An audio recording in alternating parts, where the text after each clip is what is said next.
हरे कृष्णा। जैसा कि आज की हमारा वीडियो का टाइटल है, जब संसार छोड़ना निश्चित है तो क्यों ना भगवान कृष्ण के धाम गोलोक वृंदावन में जाया जाए। पिछली वीडियो में हमने देखा था कि परीक्षित महाराज जी के मूल प्रश्न कि मनुष्यों को नरकों में प्रवेश करने से कैसे बचाया जा सकता है, इसके उत्तर में सुखदेव गोस्वामी जी ने बताया था, हे राजन, तपस्या ब्रह्मचार्य आदि से शुद्धि तो होती है इन उपायों से, लेकिन इतनी शुद्धि नहीं होती जितनी शुद्धि भगवान कृष्ण में अपनी इंद्रियां अर्पित करने में होती है। उन्होंने यह भी बताया था कि भक्ति मार्ग ही सबसे उपयुक्त मार्ग है और इस पथ पर चलने में ही जीव का मंगल है और यह पथ भय से रहित है, जबकि ज्ञान और कर्म मार्ग में भय है, इंद्रियों में फिर से विषय आवेश का भय है। उन्होंने यह भी बताया था कि इस भक्ति के मार्ग पर नारायण परायण लोग अर्थात जो नारायण के भगत हैं वो चलते हैं, जो सुशील और साधु होते हैं। मनुष्यों को चाहिए कि उसे निर्भय होकर भक्ति के मार्ग पर चलना चाहिए, जिस मार्ग पर भगवान के सर्वश्रेष्ठ 12 महाजन चलते हैं उसी पथ का मनुष्य को अनुगमन करना चाहिए। फिर उन्होंने यह भी बताया था कि जैसे पवित्र नदियों का जल सुरा से भरे हुए पात्र को शुद्ध नहीं कर सकता, उसी प्रकार बड़े बड़े प्रायश्चित भी ऐसे व्यक्ति के पाप नहीं धो सकते जो कि नारायण से विमुख है। और चाहे वह भले वैसा व्यक्ति प्रायश्चित कितने बड़े बड़े प्रायश्चित करे और कितने ही अच्छे ढंग से उसे संपन्न करे, अगर वह नारायण से विमुख है तो वह उसकी शुद्धि नहीं हो सकती।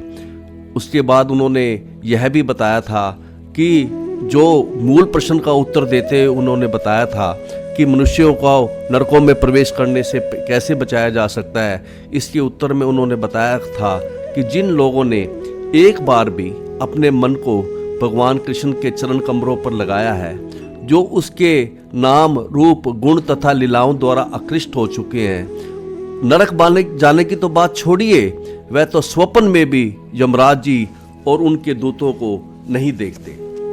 फिर सुखदेव गोस्वामी जी ने यह बताया था कि थोड़ी सी भक्ति भी महान है, जबकि कर्म और ज्ञान अगर बहुत बड़ा है तो भी वह बेकार है। उन्होंने यह भी बताया था कि अल्प मात्रा में की हुई भक्ति महान भय से रक्षा करती है। और इसी सिद्धांत को पुष्ट करने के लिए उन्होंने फिर एक पुरातन इतिहास पिछली वीडियो में कहा था, जिसमें कि उस पुरातन इतिहास में भगवान विष्णु और यमराज जी के दूतों के बीच संवाद है। और संवाद किसको लेकर है? अजामिल को लेकर। अजामिल मृत्युशैया पर लेटा है, उसके लिए 2 दलों में बहस हो रही है। एक दल कह रहा है कि यह धर्मात्मा है और दूसरा दल कह रहा है कि पापी है, और अंत में उसे धर्मात्मा सिद्ध किया जाएगा क्योंकि वह भगवान नारायण का पवित्र नाम ले रहा था। फिर उन्होंने अजामिल का जीवन का इतिहास बताते हुए ये कहा था कि कन्नौज नगर में अजामिल नाम का एक ब्राह्मण था। उसने अपनी विवाहिता पत्नी को छोड़कर एक वेश्या से विवाह किया था। उस वेश्या के संसर्ग से दूषित होने के कारण उसका सदाचार नष्ट हो गया था और वह अजामिल एक भी ब्राह्मणीय नियमों का पालन नहीं करता था। उसने अपनी वेश्या पत्नी तथा बच्चों का पालन पोषण करने के लिए, अपनी जीविका चलाने के लिए बहुत ही निंदनीय वृत्तियां अपनाई हुई थी, जैसे किसी को बंदी बनाकर उसके स्वजनों से पैसा लेना अर्थात अपहरण, जुए में धोखा देना, चोरी करना। इस तरह निंदनीय काम करते करते उसके जीवन का महान काल बीत गया और वह 88 वर्ष का हो गया। उस वृद्ध ब्राह्मण के 10 पुत्र थे। जो सबसे छोटा बालक था वह 5 वर्ष का था, उसका नाम नारायण था। और अजामिल का बहुत बड़ा भाग्य था कि उसकी नारायण नामक बच्चे में प्रीति हो गई और वह स्नेह से नारायण नाम बोलता रहता था। यह जानकर नहीं कि यह भगवान विष्णु का नाम है, वह अपने बच्चे का नाम लेकर ही, सोचकर ही उसे बुलाता था, नारायण नाम लेता था। वह अपने बच्चे को यह कहकर पुकारता था कि नारायण आकर भोजन कर लो, नारायण आकर दूध पी लो, नारायण ने स्नान किया कि नहीं किया। इसलिए वह किसी न किसी रूप में नारायण के नाम से जुड़ा रहा। यद्यपि वह पुकारता अपने पुत्र को था, किंतु अनजाने में वह पूर्ण पुरुषोत्तम भगवान का पवित्र नाम लेता रहा, क्योंकि भगवान का पवित्र नाम अलौकिक स्तर पर इतना शक्तिशाली है, इसलिए उसका नारायण पुकारना कीर्तन माना जा रहा था और इस तरह वह शुद्ध हो रहा था। इस तरह अपने पुत्र की ममता में पड़ा हुआ मूर्ख अजामिल अपनी मृत्यु को नहीं जान पाया और उसका मृत्यु काल उपस्थित हो गया, अर्थात उसकी मृत्यु का समय आ गया। लेकिन मृत्यु का समय आने पर भी उसका मन अपने पुत्र नारायण पर भी लगा हुआ था। जब उसने देखा कि उसको ले जाने के लिए अत्यंत भयानक सूरत वाले अपने हाथों में यमपाश रस्सियां लिए 3 यमदूत आए हैं, तो वह सोचकर बड़ा दुखी हुआ कि हाय, अब मेरा नारायण से संग छूट जाएगा। और वह यमराज जी के दूतों के रस्सियां से बहुत भयभीत था और भयभीत होने की वजह से उसकी आंखों में आंसू आ गए, उसकी इंद्रियां व्याकुल थी और कुछ ही दूरी पर उसका पुत्र नारायण खेल रहा था। उसे नहीं पता था कि उसके पिता को ले जाने के लिए यमदूत आए हैं और अजामिल अपने पुत्र नारायण के प्रति आसक्ति के कारण उसका नाम जोर जोर से पुकारने लगा। वास्तव में उसका मंतव्य नारायण के पवित्र नाम का उच्चारण करना नहीं था, वह तो अपने पुत्र को पुकार रहा था। लेकिन हमारे बताया गया है, गुरु महाराज जी बताते हैं, क्योंकि मानव जीवन की सर्वोच्च सिद्धि यही है जीवन के अंत समय भगवान के नाम का स्मरण करना, भगवान के नाम का उच्चारण करना। जैसे भी हो, अजामिल ने जाने अनजाने मृत्यु के समय नारायण नाम का उच्चारण किया, अंते नारायण स्मृति, और अतः वह पूर्ण बन गया था। तो जब ऐसे मरते हुए व्यक्ति के मुख से जब अपने स्वामी का नाम सुना विष्णु दूतों ने, भगवान के पार्षदों ने, क्योंकि भगवान के पार्षद इस संसार में घूमा करते हैं भगवान के भक्तों की रक्षा करने के लिए, जो ही भगवान के पार्षदों ने मरने वाले के मुख से अपने स्वामी का नाम सुना, वे तुरंत वहां उपस्थित हो गए और उन्होंने यमदूतों को, जो कि रस्सी से यमपास से अजामिल की आत्मा खींच रहे थे, उन्होंने बड़ी ही गूंजती वाणी से उन्हें मना कर दिया खींचने से अजामिल की आत्मा। और विष्णु दूतों ने यमदूतों को यह धमकी दी कि यदि उन्होंने अजामिल की आत्मा को हृदय से खींचना जारी रखा तो वह दंडित होंगे। जब इस तरह से यमराज जी के दूत निषेधित किए गए भगवान के पार्षदों द्वारा, तो उन्होंने खींचना छोड़ दिया और वह दूर खड़े होकर उन्होंने तर्क करना, बहस करना शुरू कर दिया। उन्होंने भगवान के पार्षदों से पूछा, उन्होंने पूछा कि आप कौन हैं? आपको नहीं पता आप हमें रोककर आप कितनी बड़ी गलती कर रहे हैं? आप यमराज जी की आज्ञा का उल्लंघन कर रहे हैं। यमराज जी के दूतों को आश्चर्य हुआ कि आज तक उन्हें 3 लोकों में अपना कार्य करने में किसी ने बाधा नहीं पहुंचाई थी। यमदूतों ने विष्णु दूतों से पूछा, आप किसके जन हैं? आप किसके आदमी हैं? कहाँ से आए हैं? किस कारण से हमें मना कर रहे हो अजामिल का नरक में ले जाना? उन्होंने कहा कि हम इस अजामिल के बैरी नहीं हैं, हम इसके हितैषी हैं। वास्तव में इसको नरक में ले जाकर इसको शुद्ध करेंगे, यह पापी है, आप इस पापी का पक्ष क्यों ले रहे हो? फिर उन्होंने भगवान के पार्षदों के रूप का वर्णन किया यमदूतों ने, और उन्होंने कहा कि आपका इतना सुंदर रूप है, फिर भी आप क्यों इतना गलत काम कर रहे हो, जो एक पापी का पक्ष ले रहे हो? हम लोग तो धर्मराज जी, यमराज जी के सेवक हैं, आप लोग हमें क्यों मना कर रहे हो इसे ले जाने के लिए? क्यों आप इतना अन्याय कर रहे हो? जब यमदूतों ने भगवान के दूतों से कहा, ऐसा कहा, तो भगवान के दूत भगवान विष्णु के पार्षदों ने बड़ी ही मेघ जैसी गंभीर वाणी से उत्तर दिया। तो यहाँ तक हमने पिछली सीटिंग में किया था, तो आज वो क्या उत्तर देते हैं, इससे हम आज की भागवत चर्चा शुरू कर रहे हैं। तो आज के प्रथम श्लोक में श्री विष्णु दूतै ऊचु, श्री विष्णु दूतों ने कहा, विष्णु दूत कहते हैं, तुम लोग कह रहे हो कि हम लोग यमराज जी के आदमी हैं। तो उन्होंने कहा कि क्या यमराज जी ऐसा कहेंगे कि एक धर्मात्मा के गले में रस्सी लगाने के लिए? तुम तो यमराज जी का नाम बदनाम कर रहे हो। भगवान के पार्षदों ने यमराज जी के दूतों का उपहास करते हुए कहा कि हम नहीं मानते कि आप सेवक हो, लेकिन कहते हैं कि यदि आप सेवक हो तो कहते हैं यूयम वे धर्मराज से, यूयम मतलब आप धर्मराज के, यदि आप सेवक हो, हम तो नहीं मानते लेकिन यदि आप सेवक हो, आप निर्देशकारी न हो, उनके निर्देश को मानने वाले हो, तो हमें बताओ, ब्रूतः हमें बताओ, धर्मस्य ना तत्वम, धर्म का तत्व क्या है, अर्थात धर्म क्या है, धर्म का स्वरूप क्या है, किसे धर्म कहा जाता है, और यत अधर्मस्य लक्षणम, और अधर्म किसे कहते हैं, ये तुम हमें बताओ। इसके सरलार्थ में गुरु महाराज जी कहते हैं कि अहो भाग्य विष्णुदूतों ने कहा यमदूतों से, यमराज जी के दूतों से, यदि तुम लोग सचमुच ही यमराज के सेवक हो तो तुम्हें हमसे धार्मिक सिद्धांतों के अर्थ तथा अधर्म के लक्षणों की व्याख्या करनी चाहिए। और दूसरे श्लोक में भगवान के दूत क्या कहते हैं कि कथम स्वित ध्रियते दंडे, तुम लोग कह रहे हो कि हम इसे अजामिल को दंड देकर शुद्ध करेंगे, पहले तुम ये बताओ कथम शिव्रत ध्रियते दंडे, कि दंड किस प्रकार दिया जाता है, काटा जाता है, जलाया जाता है, दंड कितने प्रकार का है। फिर कहते हैं किम बा अस्य स्थानम इप्सितम, दंड का कारण क्या है, क्या गलती करने पर क्या दंड दिया जाता है, दंड देने की विधि क्या है।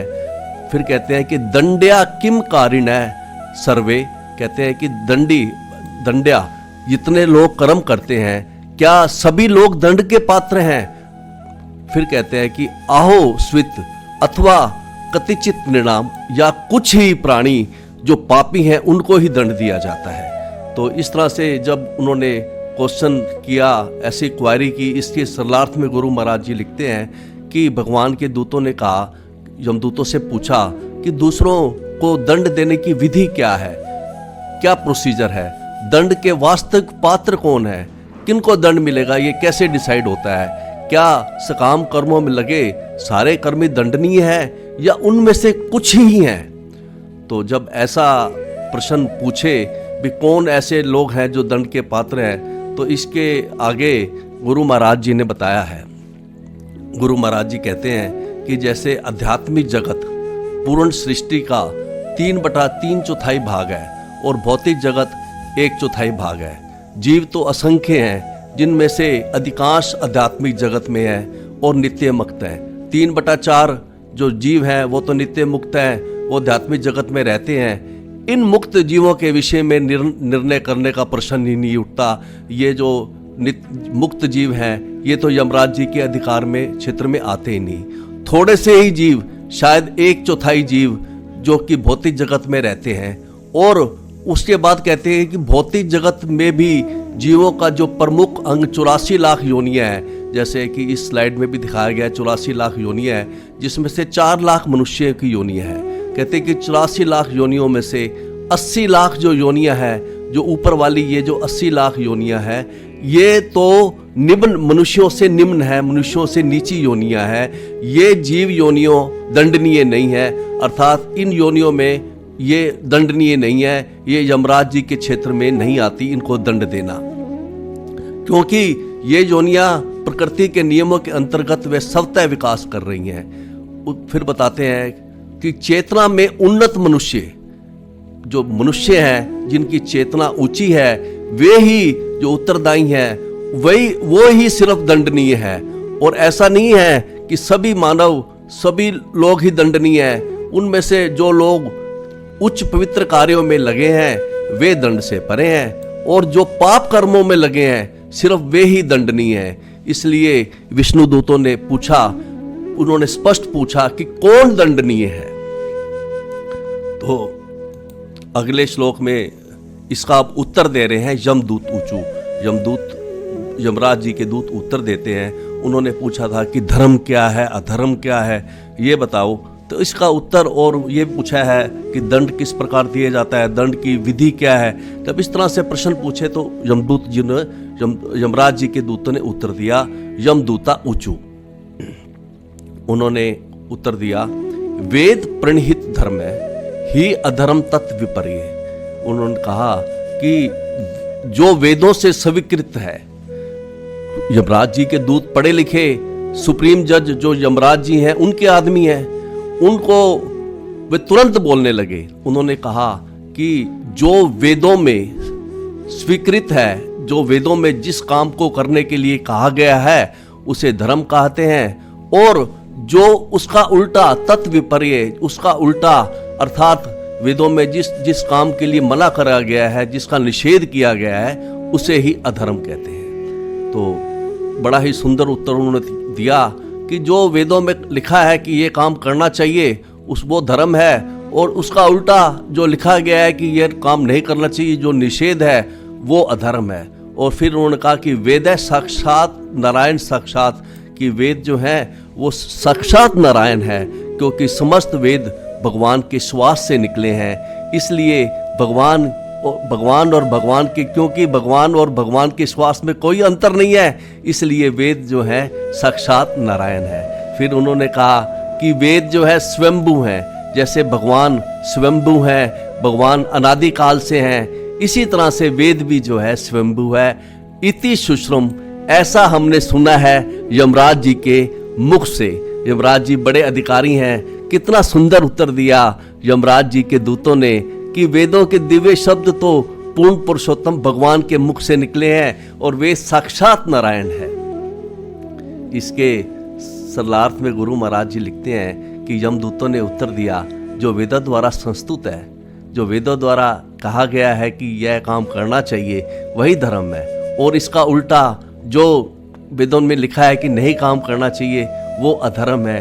वेद साक्षात पूर्ण पुरुषोत्तम भगवान है, नारायण है, और स्वयं उत्पन्न हुए हैं, स्वयंभू हैं। ऐसा हमने यमराज जी से सुना है। यमराज जी के सेवकों ने एकदम सही उत्तर दिया।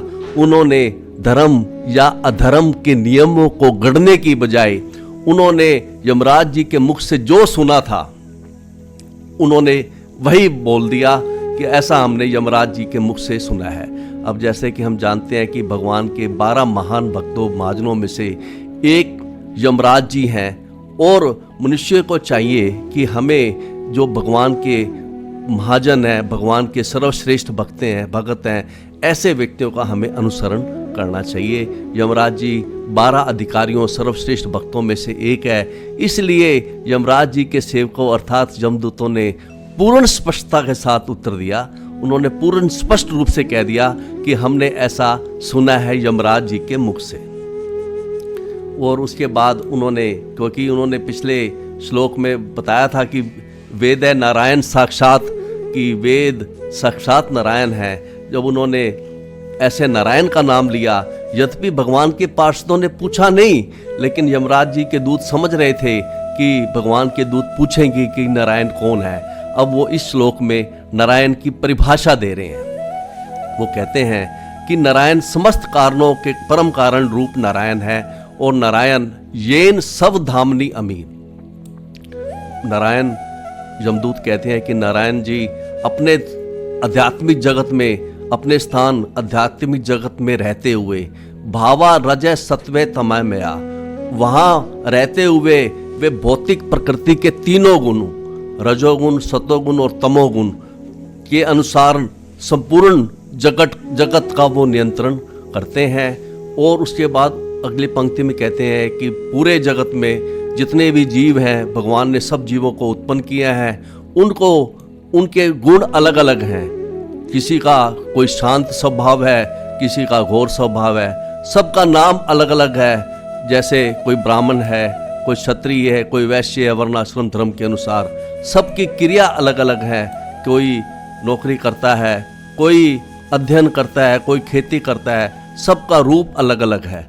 तो इस तरह से इस श्लोक के अर्थ में, सरलार्थ में गुरु महाराज जी ने लिखा है कि समस्त कारणों के कारण, नारायण नाम की परिभाषा दे रहे हैं कि समस्त कारणों के परम कारण रूप नारायण आध्यात्मिक जगत में रहते हुए, जो अपने धाम में स्थित है, रहते हुए, वहाँ पे रहते हुए भी वे भौतिक प्रकृति के 3 गुणों, सतोगुण, रजोगुण तथा तमोगुण के अनुसार संपूर्ण विराट जगत का नियंत्रण करते हैं। इस तरह विभिन्न जीवों को उन्होंने भिन्न भिन्न गुण, नाम, यथा ब्राह्मण, वैश्य, क्षत्रिय, वैश्य ये दिए हुए हैं वर्णाश्रम धर्म के अनुसार, और कार्य अलग अलग सबको दिए हुए हैं, और रूप सबको अलग अलग दिए हुए हैं। नारायण संपूर्ण विराट जगत के कारण स्वरूप है।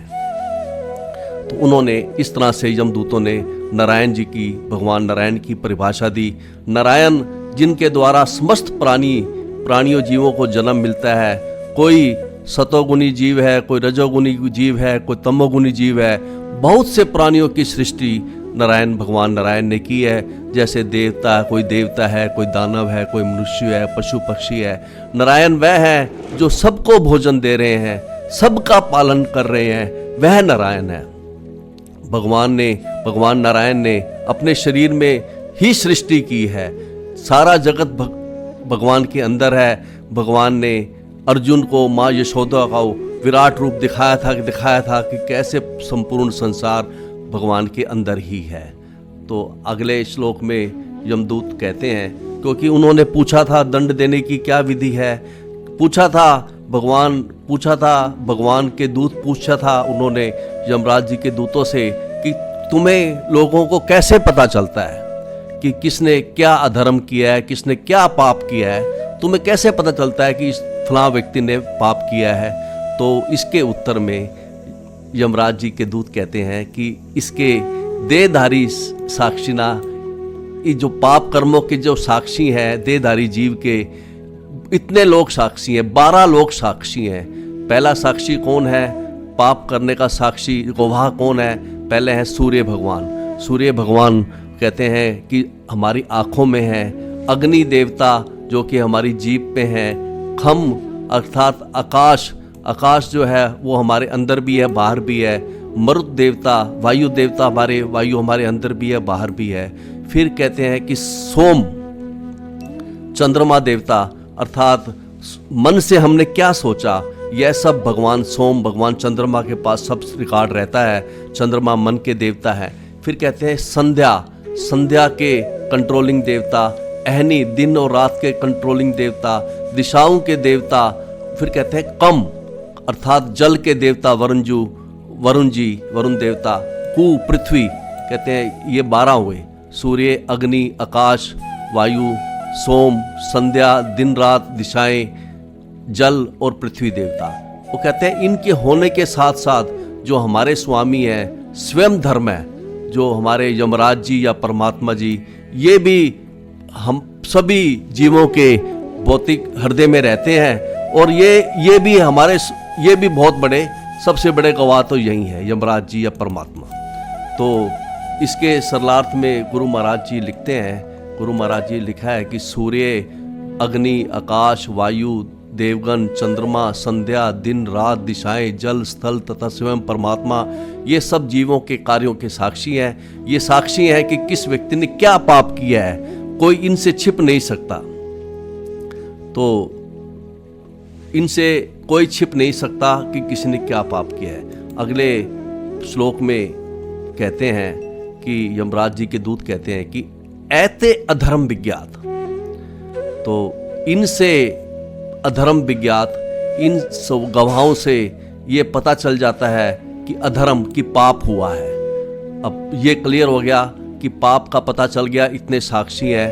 तो उसके बाद स्थानम दंडस्य युज्यते, और उस पाप के अनुसार जैसा पाप हुआ है उस दंड की व्यवस्था की जाती है। और यह पहले से निश्चित है कि फलां पाप अगर हुआ है तो उसका दंड जो है वो पहले से ही निश्चित किया हुआ है।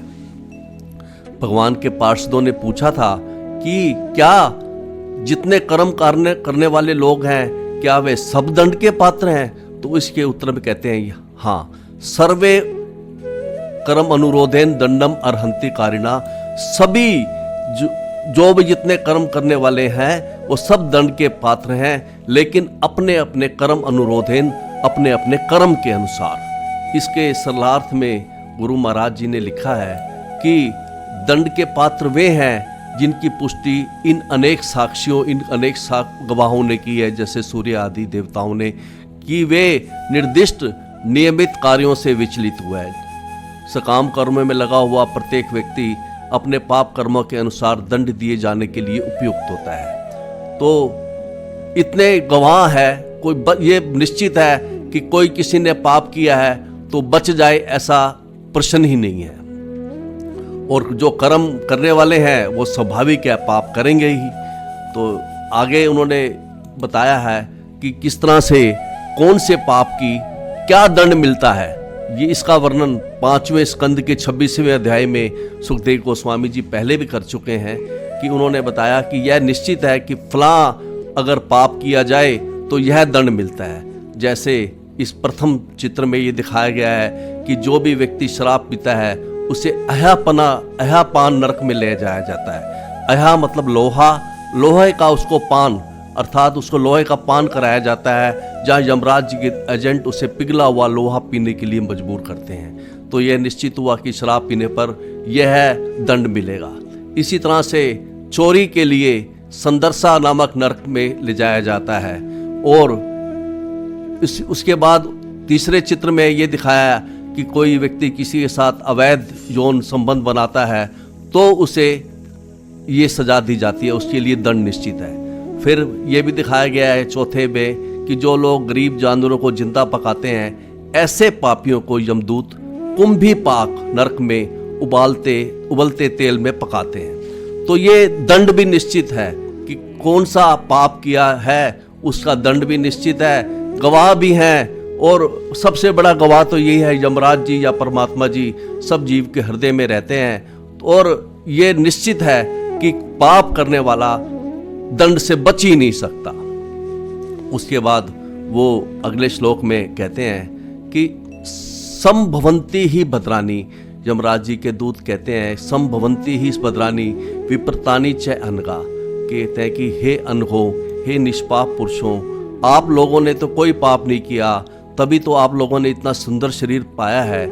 लेकिन जितने भी जीव इस संसार में जीव हैं उनसे संभवंती ही भद्रानी, उनसे कुछ ना कुछ भद्र अर्थात कुछ ना कुछ पुण्य होता रहता है और विप्रतानी और कुछ ना कुछ पाप होता है। स्वाभाविक है, कोई व्यक्ति बच नहीं सकता, या तो वो पाप भी करेगा पुण्य भी करेगा।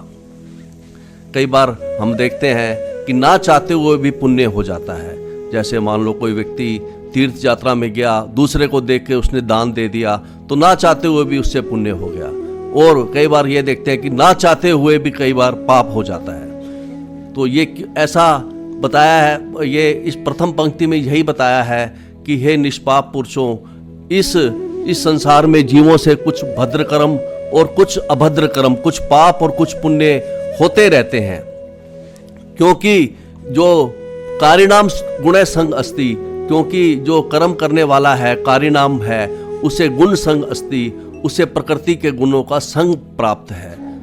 और देहवान ना ही अकृत अकर्म कृत, और जब तक देह है तब तक कोई भी देहवान कर्म किए बिना रह नहीं सकता, अर्थात वो निष्क्रिय तो रह ही नहीं सकता। या तो वो सतोगुण में रहेगा तो अच्छा कर्म होगा, पुण्य होगा, रजोगुण और तमोगुण में होगा तो पाप होगा, तो भला बुरा होता रहेगा। तो अच्छा होगा तो उसका फल मिलेगा, उसको स्वर्ग में डाला जाएगा, बुरा होगा तो उसको नरक में डाला जाएगा। तो इस तरह से यह चक्र जो है चलता रहेगा। यमराज जी के दूत कहते हैं, इससे सरलार्थ में गुरु महाराज जी ने लिखा है, यमराज जी के दूत कहते हैं, हे बैकुंठ वासियों, तुम लोग निष्पाप हो कि लेकिन इस भौतिक जगत के भीतर रहने वाले सारे वासी कर्मी हैं, चाहे वे शुभ काम कर रहे हैं चाहे अशुभ। ये दोनों प्रकार के कर्म उनके लिए संभव है क्योंकि वे प्रकृति के तीनों गुणों द्वारा कलुषित रहते हैं और उन्हें तद अनुसार कर्म करना पड़ता है। जिसने भी भौतिक शरीर अपनाया है वह निष्क्रिय नहीं हो सकता, और प्रकृति के तीन गुणों के अधीन कर्म करने वाले के लिए पाप कर्म से बच पाना असंभव है। इसलिए इस जगत के सारे जीव दंडनीय हैं। अब जब सारे जीव दंडनीय ऐसा उन्होंने बताया तो अगले श्लोक में कहते हैं कि अब जिस व्यक्ति द्वारा येन यावान यथा अधर्म, जिस व्यक्ति द्वारा यावान जिस हद तक यथा जैसा हुआ धर्म अधर्म पाप या पुण्य, यथा धर्म अधर्म कोई पाप हुआ पुण्य हुआ, वह ई समिहित है उससे संपन्न हुआ। जितना पाप जितनी मात्रा में किसी कर्ता के द्वारा कितने पाप हुआ पुण्य हुआ उसका वह स एव तत्फलम भुंक्ते, उस पाप और उस पुण्य का वह फल भोगता है। तथा तावत उसी मात्रा में तथा उसी मात्रा में तावत अमूत्र व्यय और अगले जीवन में जितना भी कहते हैं कि जितनी मात्रा में मनुष्य से पाप या पुण्य हुआ है उसी मात्रा के अनुपात में वह उसका फल भुगतता है अगले जीवन में। कई बार हम देखते हैं कि कई बार कोई पापी है, वो बड़े आनंद में रह रहा होता है, तो ये उसके पिछले जन्म का पुण्य है। गुरु महाराज जी कहते हैं कि कर्म का फल इतनी जल्दी नहीं आता। जैसे हम देखते हैं कि कोई कर्मचारी है, उसको पूरा महीना करना, मेहनत नौकरी करने के बाद ही वेतन मिलता है। इसी तरह से जैसे कोई किसान बीज बोने के कई महीने बाद फसल उसे मिलती है, उसी प्रकार कर्म का फल भी इतनी जल्दी नहीं आता, उसे अगले जन्म में अपने कर्मों का फल मिलता है। पाप अगर कर्म किए हैं तो वो भोगता है उसको, और अगर पुण्य किए हैं तो उसका आनंद में रहता है, अगर पाप किए है तो वो कष्ट उठाता है। इसके सरलार्थ में गुरु महाराज जी ने लिखा है कि इस जीवन में अपने धार्मिक या अधार्मिक कार्यों की मात्रा के अनुपात में मनुष्य अपने अगले जीवन में अपने कर्म के अनुरूप फलों का भोग करता है या कष्ट उठाता है। जिस मात्रा में उसने पाप करे हैं, पुण्य करे हैं, अगर पाप करे हैं तो वो कष्ट उठाता है, और अगर पुण्य करे हैं तो वो आनंद उठाता है, आनंद अर्थात आनंद में रहता है।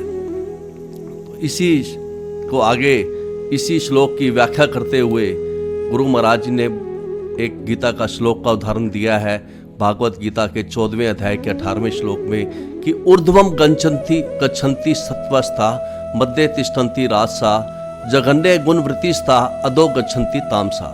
कहते हैं कि सतोगुणी पुरुष अर्थात जो पुण्य काम करते हैं वो उच्च लोकों को जाते हैं, रजोगुणी पृथ्वी पर मनुष्य लोक में ही रहते हैं, और तमोगुणी व्यक्ति जो है प्राणी नरकों में, अधो गच्छन्ति तामसा, जो तमोगुणी है वो नरकों में जाते हैं। जैसा कि इस चित्र में भी दिखाया है कि जो इस भौतिक जगत के 14 लोकों का चित्र ये दिखाया गया है, और जो लोग सतोगुणी होते हैं वे देवता बनने के लिए उच्चतर लोकों में जाते हैं, जो रजोगुणी होते हैं वो बीच के लोकों अर्थात पृथ्वी लोकों में रहते हैं, और जो तमोगुणी होते हैं जो अत्यधिक पाप करते हैं, वे अत्यंत घृणित काम करते हैं, उनके नारकीय जीवन में उनको नीचे हेलिश नरकलोक में जाना पड़ता है। तो शरीर छूटने के बाद यह तो निश्चित है कि आत्मा को जाना पड़ता है। यह गुरु महाराज जी कहते हैं कि यह तो निश्चित है कि शरीर हमें छोड़ना ही है, और उस अपने अपने पाप और पुण्य के अनुसार हम जो है या तो स्वर्ग में जाएंगे या नरक में जाएंगे, या भगवान के धाम बैकुंठ लोक या गोलोक वृंदावन में जाएंगे, अपने अपने कर्मों के अनुसार। कहते हैं कि जब जाना निश्चित है तो क्यों ना अच्छी जगह जाया जाए।